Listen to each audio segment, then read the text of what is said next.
Hello. Today we're going to go over additional labor type properties for delivery drivers. Often locations will use something called an out-of-store rate for their delivery drivers.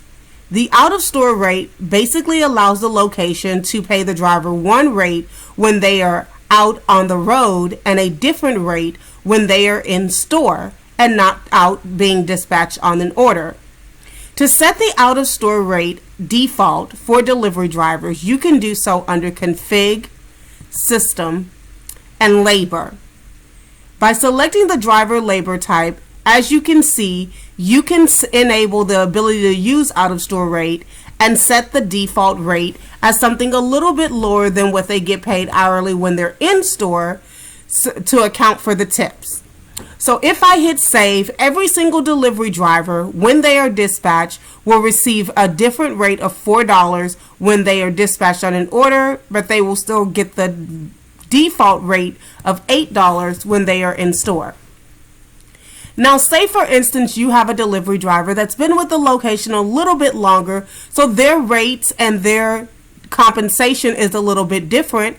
You can configure this specifically by employee by going to Management, Employee, putting in the driver's information. So if you click on the delivery driver and you hit Edit, if you go to Labor, as you can see, you can set an individual out-of-store rate for the driver.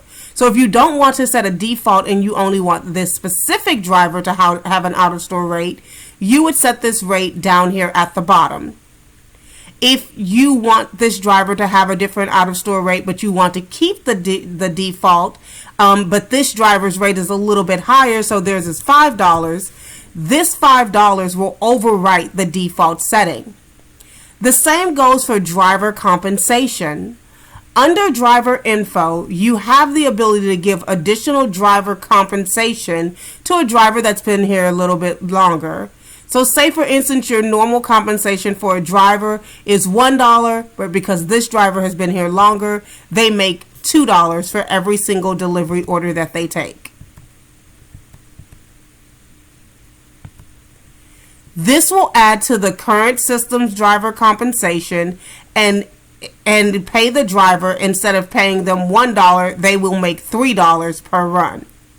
If there's a driver that is not eligible for compensation, i.e. they get paid by salary or they get paid a flat fee and they don't get driver comps, you can always enable this feature and it will not give this driver compensation.